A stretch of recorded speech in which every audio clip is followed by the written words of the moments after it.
ಮಾಡಿಕೊಂಡು 8 ದಿನ ಕಾಲಾವಕಾಶ ಕೊಡಿ.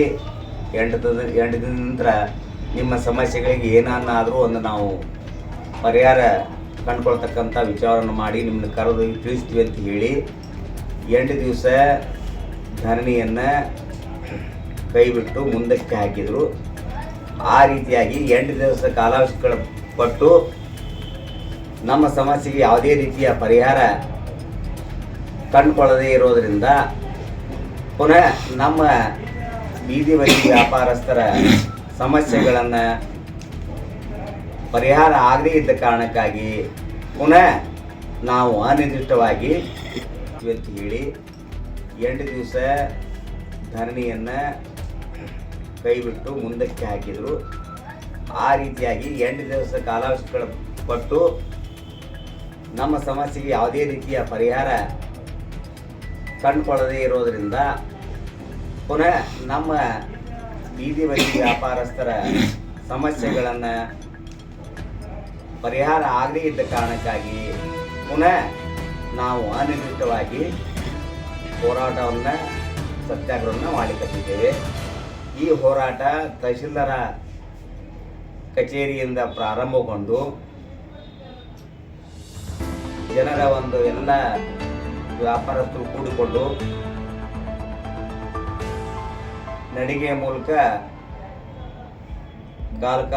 ಕಾಲಕಾಲೇಶ್ವರ ವೃತ್ತ, ಆನಂತರ ದುರ್ಗಾ ವೃತ್ತ, ಬಸವೇಶ್ವರ ವೃತ್ತ ಹಾಗೂ ಚೌಕಿ ಮಠಕ ಮಾರ್ಗವಾಗಿ ಪುರಸಭೆಯನ್ನು ಸೇರ್ತಕ್ಕಂಥದ್ದು.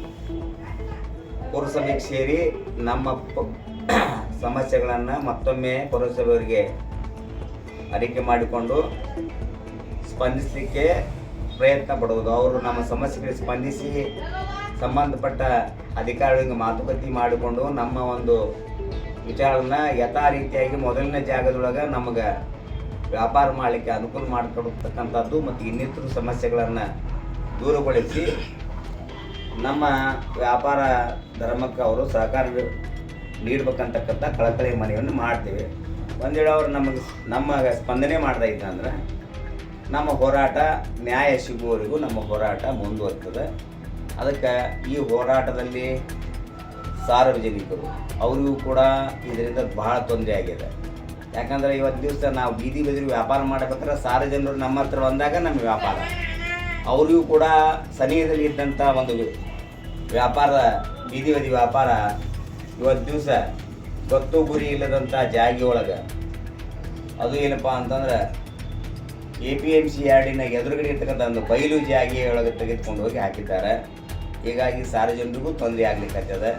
ಆದರೆ ಸಾರ್ವಜನಿಕರು ತಮ್ಮ ನೋವನ್ನು ಬೆರಳೆ ಎಣಿಕೆಯನ್ನು ಮುಂದೆ ಹೇಳಿಕೊಂಡು ಅದನ್ನು ಹೋರಾಟಕ್ಕೆ ಮನೋಭಾವ ಇಳಿತಾ ಇಲ್ಲ. ಅದಕ್ಕೆ ಅವರು ತಮ್ಮದು ಏನೇನು ಉಳಿದು ಕೂಡ ನಾವು ಹೋರಾಟ ಮಾಡ್ತಕ್ಕಂಥ ನಮ್ಮ ಬೀದಿ ಬದಿ ವ್ಯಾಪಾರಗಳಿಗೆ ಬೆಂಬಲಿಸಿ ಎಲ್ಲ ರೀತಿಯ ಸಹಕಾರ ಕೊಡ್ಬೇಕಂತ ನಾವು ಈ ಮೂಲಕವಾಗಿ ಸಾರ್ವಜನಿಕರಿಗೆ ಆಮೇಲೆ ವ್ಯಾಪಾರಸ್ಥರಿಗೆ ನಾವು ಕಳಕಳಿಯ ಮನವಿ ಮಾಡ್ಕೊಂತೀವಿ. ನೀವೆಲ್ಲ ಶಕ್ತಿಯಾಗಿ ನಮಗೆ ಬೀದಿ ಬದಿ ವ್ಯಾಪಾರಸ್ಥರಿಗೆ ಸಹಾಯ ಸಹಕಾರ ನೀಡಿ ನಮ್ಮ ಹೋರಾಟಕ್ಕೆ ಬೆಂಬಲಿಸಿ ಅಂತ ಹೇಳಿ ನಮ್ಮ ಹೋರಾಟವಾದ ಒಂದು ಕಹಳೆಯನ್ನು ಇವತ್ತು ಮೊಳಗಿಸ್ತಾ ಇದ್ದೀವಿ.